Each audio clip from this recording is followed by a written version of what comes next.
Bonsoir à toutes et à tous et bienvenue dans cette nouvelle émission des rencontres de la propriété immobilière dont le thème de ce soir est la location touristique saisonnière. Sur le plateau, je suis entouré de Serena Tachaud, qui est la présidente de Youscom Conseil, RICS et membre de l'Institut français de l'expertise immobilière, David Chemla, le patron d'Even Gestion, dont l'objet social est la location saisonnière, et Pierre Morel, expert immobilier et membre de l'Institut français de l'expertise immobilière. Je vais commencer par vous, Pierre Morel, et on va commencer par la genèse de toute cette histoire, de cet imbroglio juridique. Le 1er janvier 70, qu'est-ce qui se passe? C'est une bonne question, Monsieur Passol. Je vous remercie. Effectivement, l'affectation administrative d'un local, on le situe au 1er janvier 70. Ça peut être un local à usage d'habitation, ça peut être un local à usage de bureau et autres. Il y a aujourd'hui deux catégories. La première, l'habitation.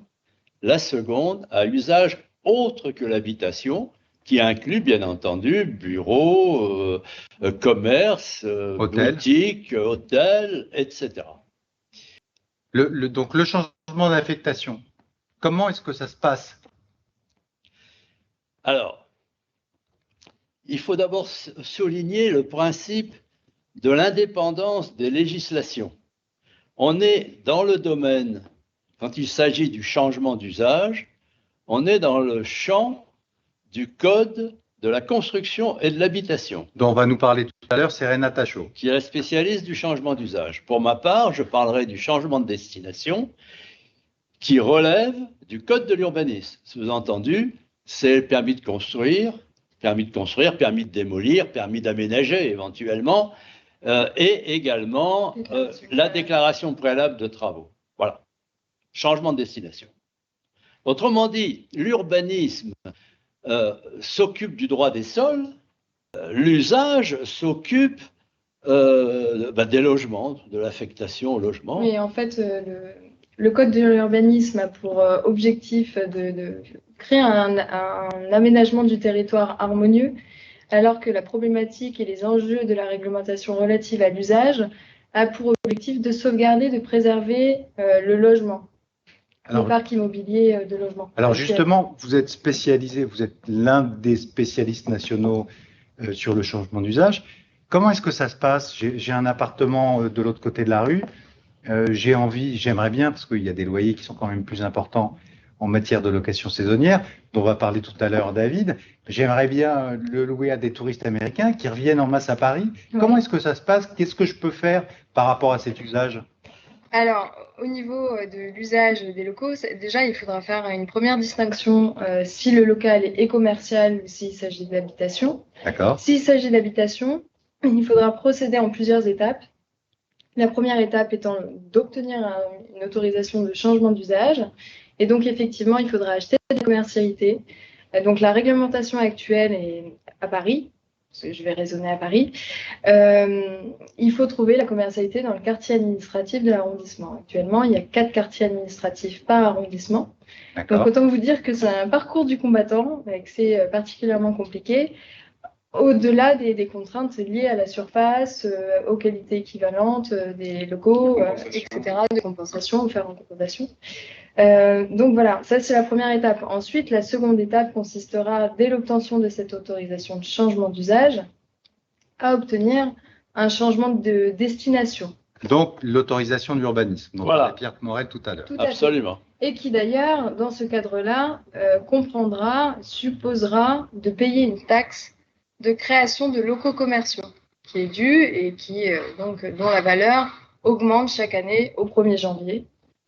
Donc ça, il faut aussi en tenir compte dans le budget global. Tout à fait.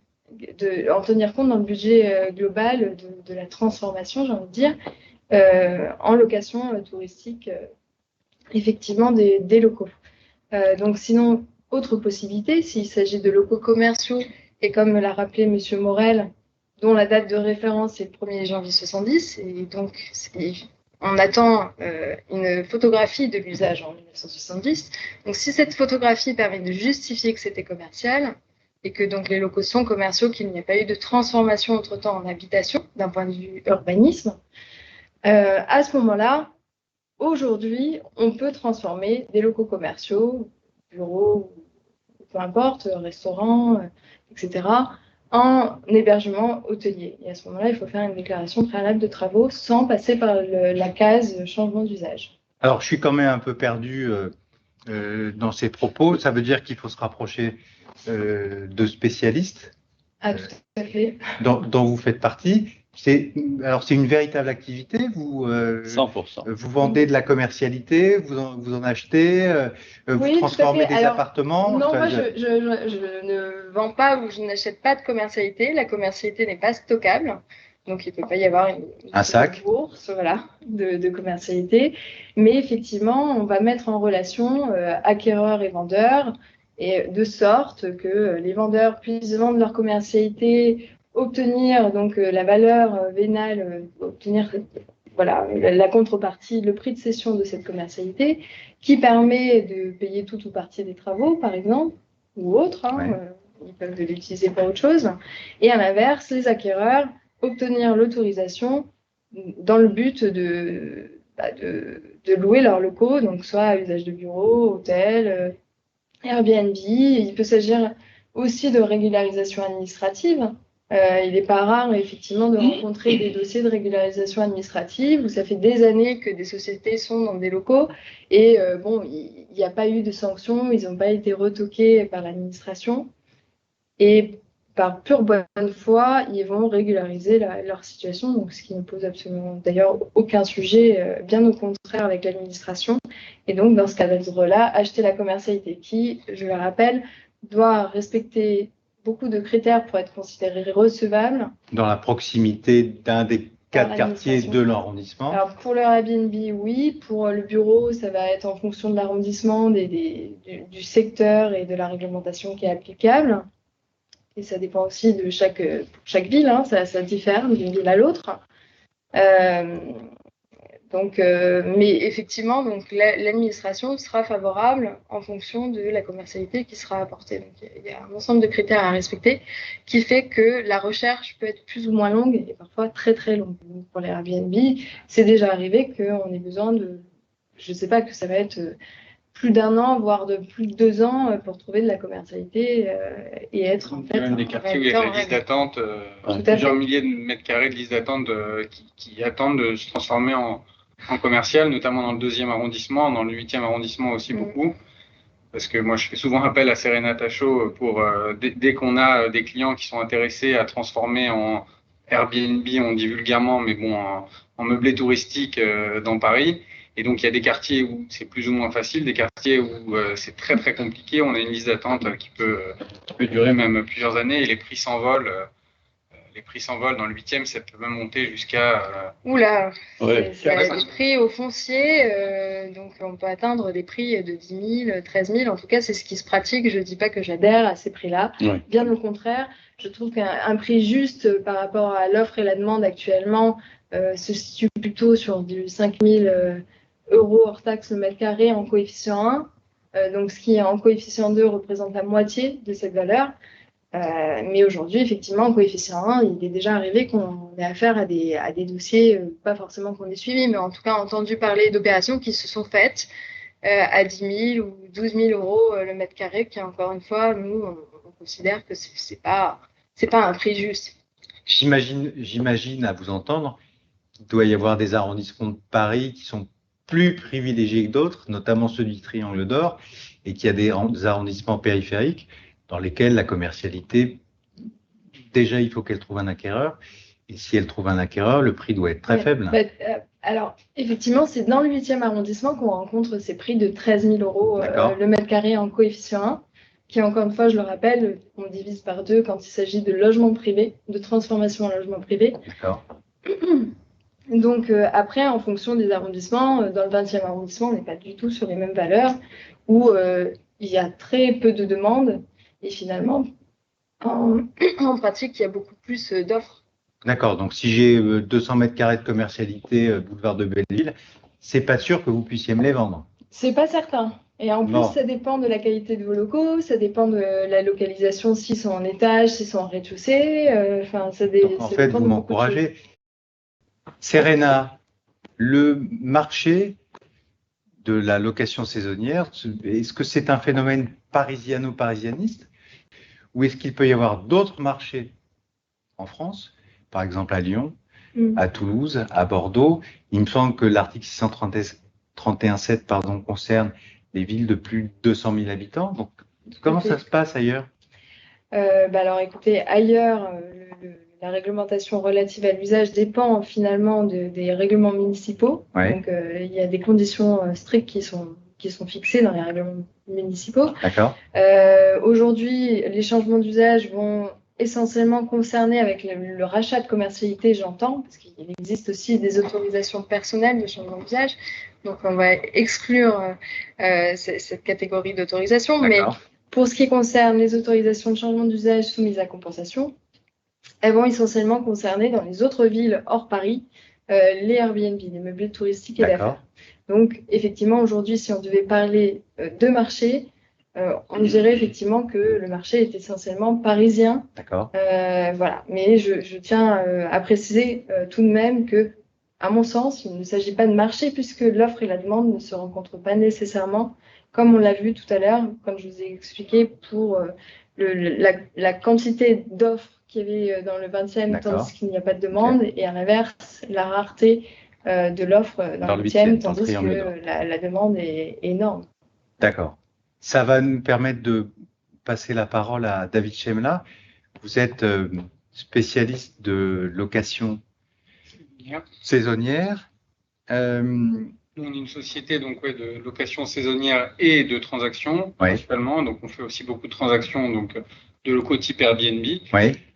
Donc, ce qu'expliquait Serena très justement, ce qu'il faut aussi bien comprendre, c'est que c'est des vases communicants, en fait. C'est-à-dire qu'il n'y a pas de commercialité qui se crée, ça se transfère. Et en plus, ça se perd parce que, par exemple, pour transformer un Airbnb de 30 mètres carrés, il va falloir acheter 60 mètres carrés de commercialité. Ça dépendra des quartiers. Serena pourrait nous l'expliquer en détail. D'accord, il y a des coefficients en plus. Il y a des coefficients, et donc ça veut dire qu'un local de 60 mètres carrés commercial qu'on veut transformer en habitation, ça on peut. Il faudra par contre vendre cette commercialité pour un appartement qui fera que 30 mètres carrés. Donc on perd en fait de la commercialité au fur et à mesure, ce qui fait que ça se raréfie et c'est que ça explique aussi les délais. Sauf pour le logement social où il n'y a pas de coefficient, me semble-t-il. En fait, on raisonne coefficient 1, tout à fait. On raisonne 1 mètre pour 1 mètre. Donc finalement, les plus heureux sont les vendeurs de commercialité. Les bailleurs sociaux, effectivement, gagnent à vendre leur commercialité dans le cadre de leur bilan de promotion immobilière. David Chemla,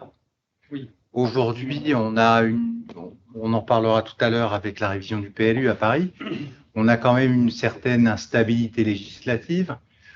On a eu un épisode un peu long, on va peut-être en sortir, mais une instabilité pandémique. Est-ce que investir dans la location saisonnière, ça présente un intérêt ou est-ce que maintenant c'est un peu surfait? Alors, ce qu'il faut savoir, c'est que déjà avant cette fameuse crise Covid, les rentabilités par rapport à de l'habitation classique, elles étaient dans Paris, je parle parce que on est spécialiste de Paris, plutôt autour de x3, x4 par rapport à un loyer classique. Déjà que les loyers à Paris sont élevés, donc c'est vous dire.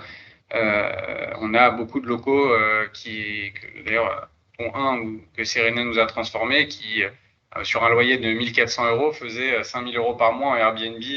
C'est quelque chose d'assez impressionnant. Oui, donc on doit arriver à des taux de rendement de 15%. Ouais, 15, 20, au moins 10. En dessous de 10, on ne regarde pas. Donc c'est assez impressionnant. Ce qu'il faut savoir, c'est que pour faire un micro-résumé pour toutes les personnes qui vont nous regarder, c'est un combat juridique entre Airbnb, Booking, les grosses plateformes et la mairie de Paris, notamment pour Paris, parce que y a eu un vide juridique pendant très longtemps. En 2018, la mairie de Paris a commencé à mettre les mains dans le cambouis et dire c'est pas possible de louer tous les appartements Airbnb, il y a de l'habitation, il y a du commercial, c'est une activité commerciale, on peut pas se permettre de faire du Airbnb dans une résidence secondaire, ce qui se comprend, puisque plus personne peut se loger à Paris sinon. Et donc Et donc, en 2018, ils ont commencé à attaquer pas mal de monde, mais il y a donc, ces personnes-là qui ont été donc punies par la mairie de Paris ont attaqué en justice la mairie de Paris, puisqu'il y a il y a une loi européenne, une circulaire européenne de 2006 qui nous dit qu'il doit y avoir une libre circulation des biens, des services et des personnes, mais notamment des biens. Et donc, ça entrave cette liberté de nous empêcher d'avoir 10 appartements dans Paris et d'en faire ce qu'on veut finalement. Et donc, la mairie de Paris a perdu. Ils sont pourvus en cassation. Enfin bref, il y a eu un appel, une cassation. La cassation a dit on n'est pas à même de juger, c'est au tribunal européen de juger. Et donc ça a mis du temps. La réponse est tombée en 2021, là en janvier, fin janvier je crois 2021, où en fait la mairie de Paris a gagné ce long bras de fer. Pourquoi ils ont gagné? Parce que sur un principe de base qui est écrit dans cette circulaire de 2006, qui est de dire pour l'intérêt supérieur de la ville. Donc il y a un intérêt supérieur de la ville que la ville ne devienne pas un hôtel géant, quoi.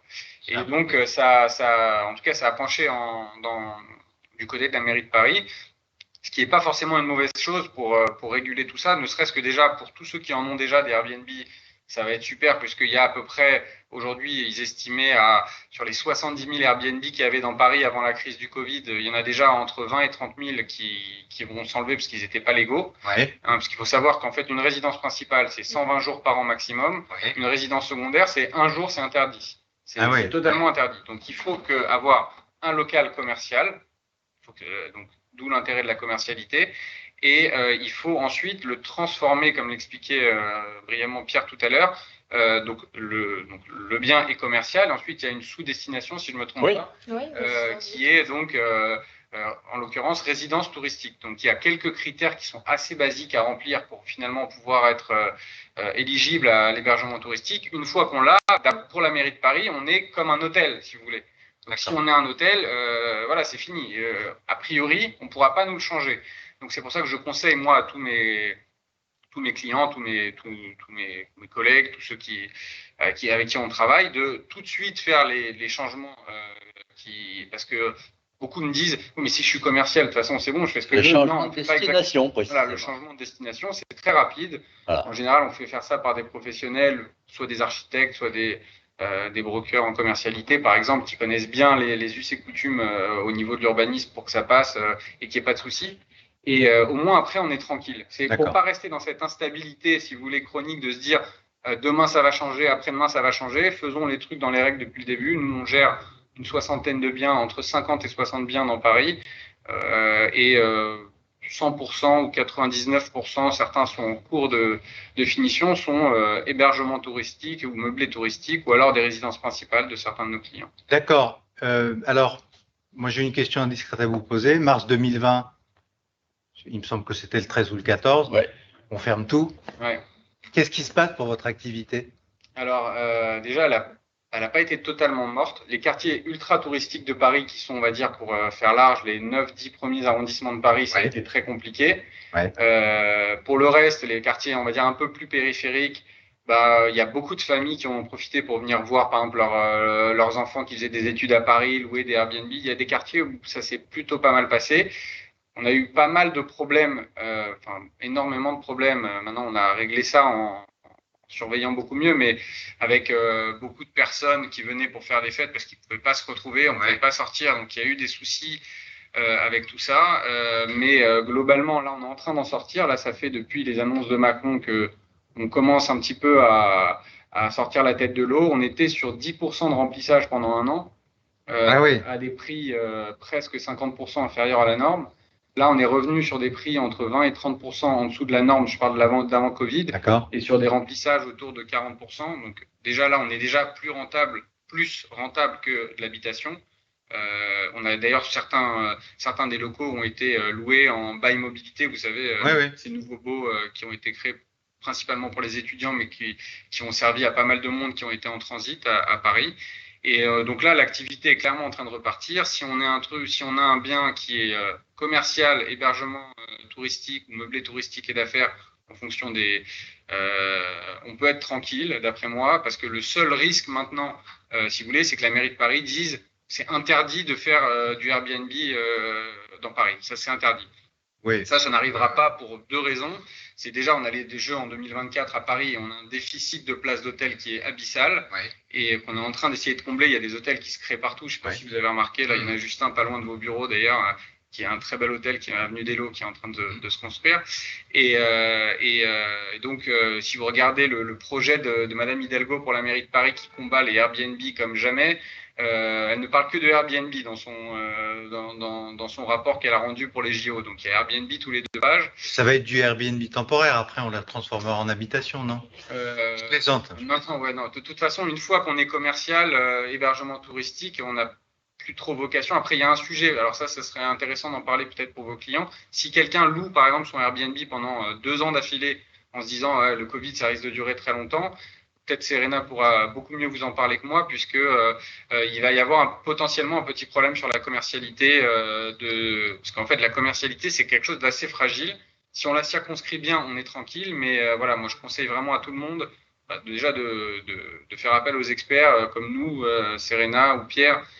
Les meilleurs de Paris. Les meilleurs de Paris, évidemment. Nous, on n'est pas la boîte la plus grosse, on est encore à taille humaine. Hein. On gère, il y a des groupes qui ont 500 ou 600 biens qui gèrent dans Paris.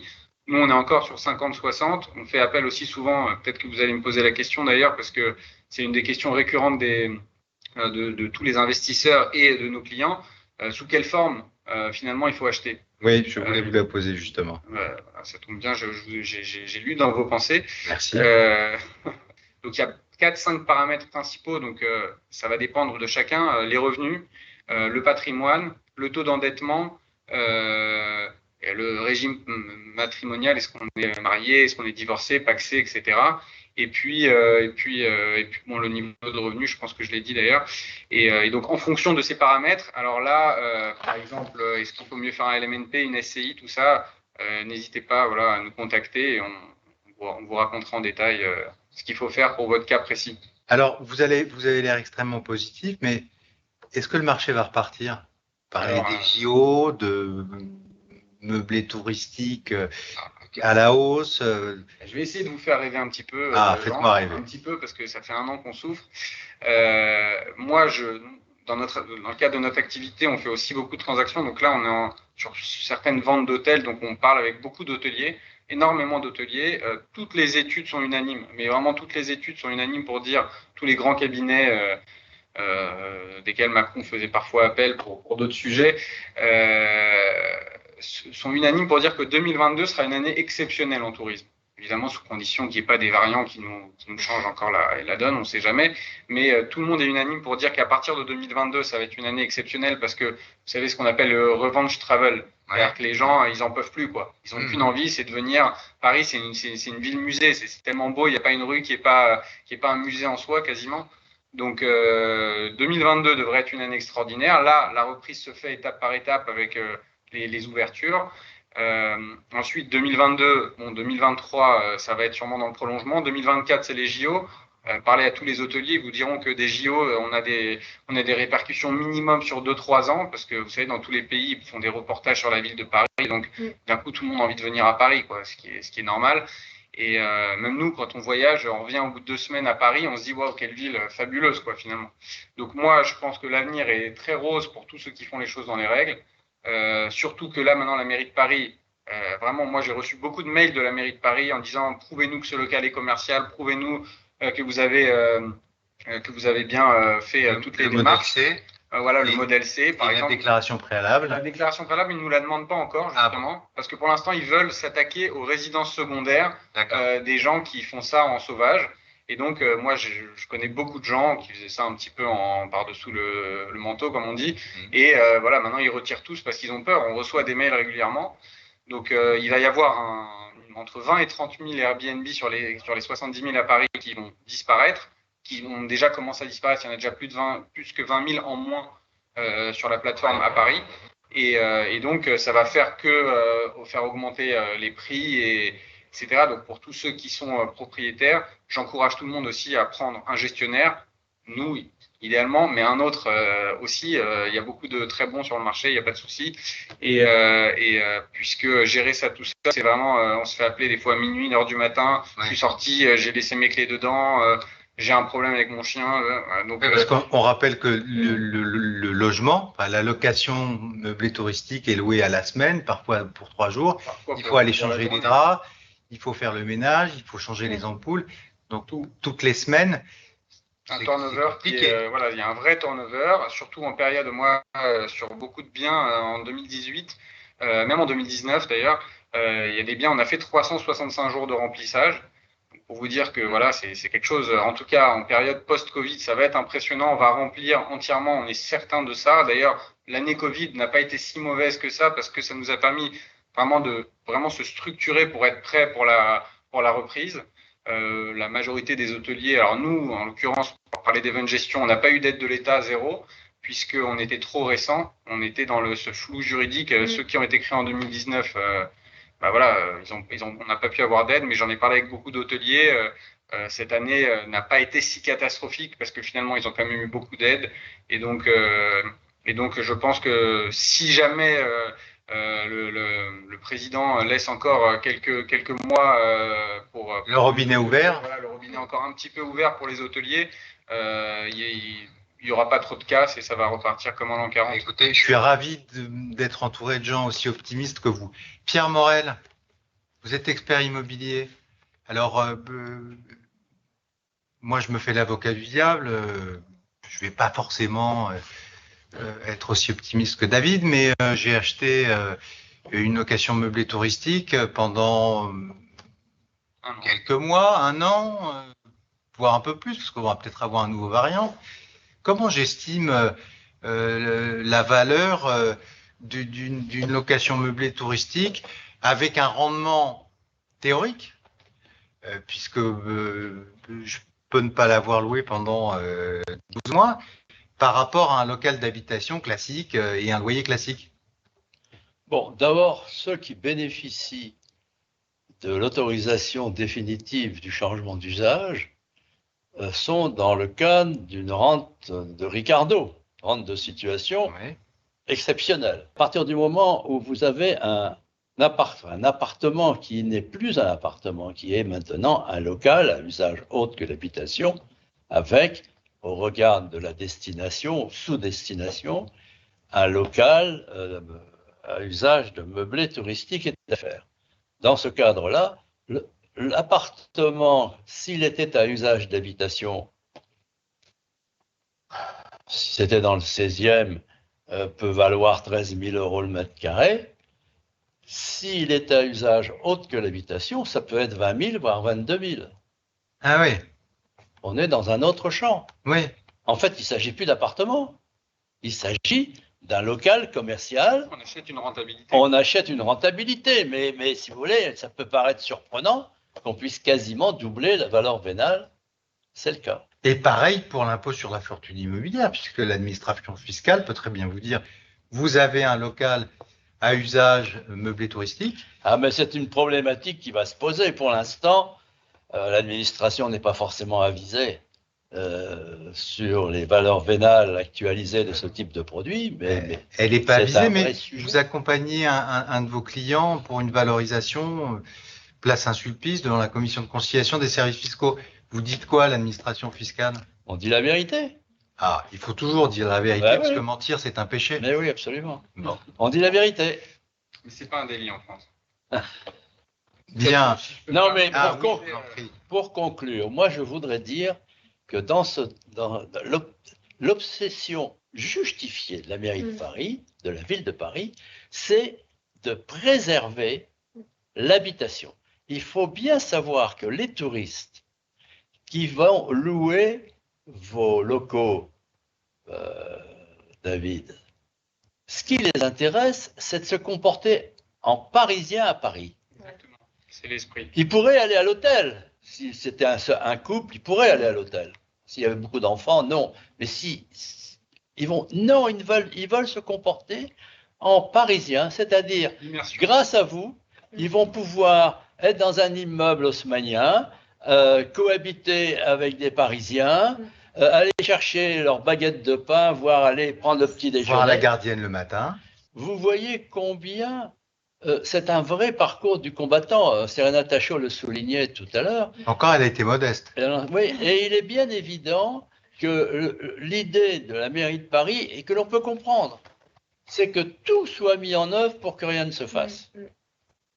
Que tout soit mis en œuvre pour que rien ne se fasse. C'est le but, mais c'est pas encore le cas. Non, mais c'est l'histoire. Ben oui, sans laquelle l'activité de Iuscom Conseil ne pourrait pas perdurer. Vous avez raison. Mais il n'empêche que c'est vraiment un parcours du combattant. Il faut aussi souligner que ce qui est problématique aussi, c'est que souvent les Airbnb sont dans des copropriétés. Ouais. Bon, il y a quelques rares cas où il s'agit d'immeubles entiers qui sont en Airbnb avec un monopropriétaire qui ne pose pas de difficultés de gestion. Mais quand il s'agit de copropriété avec un Airbnb qui est positionné par exemple au 3e étage, donc les nuisances sont tout autres pour les copropriétaires. Donc après, ça peut créer des conflits dans les copropriétés. Donc, d'un point de vue, j'ai envie de dire peut-être politique, ça peut être un peu gênant, sachant que l'administration, évidemment, et à juste titre, et c'est normal, n'a aucune responsabilité vis-à-vis de ces copropriétés. Ouais. Il faut bien savoir que quand on achète de la commercialité, on est en règle vis-à-vis de la ville, mais on n'est pas forcément en règle vis-à-vis de la copropriété et des nuisances que ça peut engendrer, et donc des conflits que ça peut engendrer, d'où la nécessité d'avoir une gestion parfaite, d'avoir des conseils quand même en amont avant de faire cette activité, c'est précieux, et donc une très bonne gestion et confier la gestion à un cabinet spécialisé comme Event Gestion, c'est primordial et essentiel à mon sens pour d'ailleurs avoir rencontré des personnes qui gérer à titre particulier, à titre personnel, privé, leurs biens, tout à fait, et qui se sont retrouvés dans des situations très compliquées où ils n'ont pas tellement la visibilité sur le type de profil de personnes qui viennent occuper leurs locaux. Et finalement, ils se retrouvent avec les policiers qui viennent parce que il s'agissait d'une activité un peu particulière. Proxénétisme hôtelier, par exemple. Voilà, tout à fait. Trafic de drogue, grosse soirée. Je n'osais pas rentrer plus dans les détails, mais effectivement, il y a eu ce cas de figure qui a été rencontré. Donc évidemment, il faut être vigilant et c'est pour ça que avoir une entreprise, un conseil qui gère toute la gestion, qui suit et qui a une visibilité sur le type de profil de clients qui viennent et qui peut justement être disponible en cas de dégradation. J'imagine que s'il y a des désagréments, même dans les parties communes, et qu'il faut être actif, j'imagine que Event Gestion est là. C'est du 7 jours sur 7, 24 sur 24. Voilà. L'intérêt d'être entouré par des professionnels. Oui, ça ne s'improvise pas, quoi. Moi, j'aurais 2 dernières petites choses, si vous me permettez. Il va y avoir la conclusion, mais alors c'est l'avant-dernière petite chose. Alors, l'avant-dernière petite chose, je voulais dire que j'étais d'accord avec Pierre sur tout ce qu'il a dit juste avant, mais pour préciser aussi une petite chose, c'est-à-dire qu'il faut savoir que les gens qui viennent dans un Airbnb, c'est vrai qu'ils pourraient aller à l'hôtel, c'est vrai qu'ils préfèrent être dans l'esprit parisien, bien que les hôtels soient un esprit parisien. Moi, je voudrais dire à tous nos amis hôteliers qu'on n'est pas concurrents en réalité. Parce que quelqu'un qui vient dans un Airbnb avec un canapé lit dans le salon et puis une chambre, il vient avec ses 2 enfants, il va payer, s'il est bien placé, 200 € par nuit dans Paris. Un hôtel, ça serait entre 3 et 4 étoiles. L'équivalent d'un beau Airbnb, c'est entre 3 et 4 étoiles. Il y en a des fabuleux, mais globalement, en moyenne, c'est ça.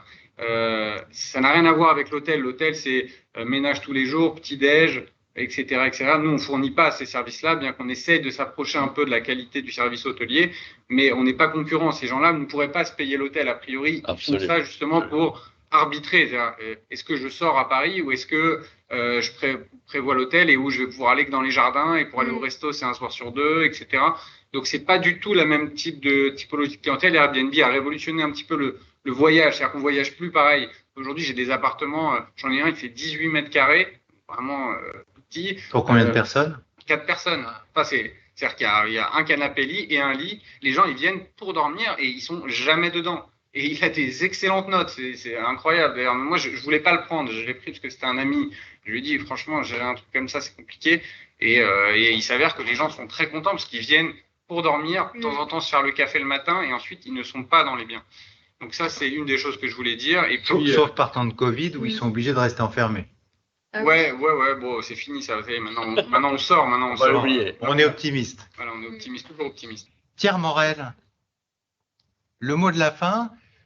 sachant que, nos camarades répondront tout à l'heure, sachant qu'il y a une révision du plan local d'urbanisme qui est en cours à Paris, vers quoi s'oriente-t-on? Vers une restriction du changement d'usage et du changement de destination. D'accord, donc changement d'usage, je ne pourrais plus passer de bureau à location meublée touristique si je n'ai pas fait la demande avant que le PLU soit révisé. Absolument.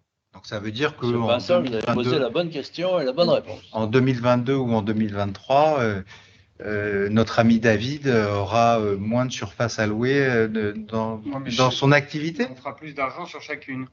D'accord. L'un dans l'autre, c'est pas forcément plus mauvais. Et puis en plus, moi, je pense comme Pierre que c'est l'esprit de la mairie de Paris. Et comme elle veut faire comme à Barcelone, ils ont figé tous les Airbnb. Maintenant, c'est je t'en vends un pour en avoir un là. Donc j'enlève celui-là, je mets celui-là à la place. Ça devient un jeu comme ça. Mais ils vont peut-être attendre quand même les JO parce qu'ils risquent d'avoir un afflux de personnes. Moi, je suis allé à l'urbanisme peut-être 40 fois. Donc, j'ai parlé avec beaucoup d'experts là-bas, avec tous ceux qui travaillent là-bas pour les changements de destination, les déclarations préalables, les permis de construire, etc.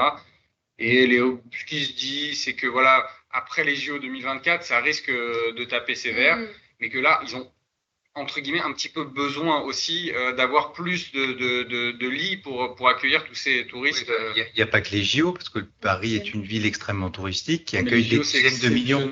Et des salons surtout. Les 60 millions de personnes qui arrivent à Paris par les aéroports et les gares. Salons professionnels. 60 millions, il n'y a que 20 millions Messieurs, de est-ce qu'on pourrait être un peu paritaire et donner le mot de la fin à notre expert à tous. Notre expert dans le domaine. Trop d'honneur. Serena, le mot de la fin. Bah écoutez, non, mais oui, je pense effectivement qu'on se dirige tout droit vers une restriction, comme disait Pierre Morel, des Airbnb. Ça, c'est certain. Après, dans le temps, est-ce que ça sera à plus ou moins long terme? Je ne saurais pas dire. En tout cas, effectivement, aujourd'hui, on parle de potentiellement rigidifier la réglementation pour les transformations Airbnb, voire peut-être interdire les transformations Airbnb dans Paris Centre. Donc raréfaction des produits. Donc raréfaction effectivement des produits. Et augmentation des prix. Augmentation des prix et donc rente de Ricardo pour les propriétaires qui seront en règle, qui auront des Airbnb dans ces secteurs. Voilà. C'est vrai. Donc un peu plus de fluidité dans la réglementation et un peu plus de souplesse dans l'intérêt finalement de Paris, qui est une ville internationale et touristique et qui organise des salons professionnels. Merci à tous les trois de m'avoir accompagné ce soir. Merci. Je vous souhaite une bonne soirée et je vous remercie d'avoir assisté à notre émission. À très vite et à très bientôt. Merci.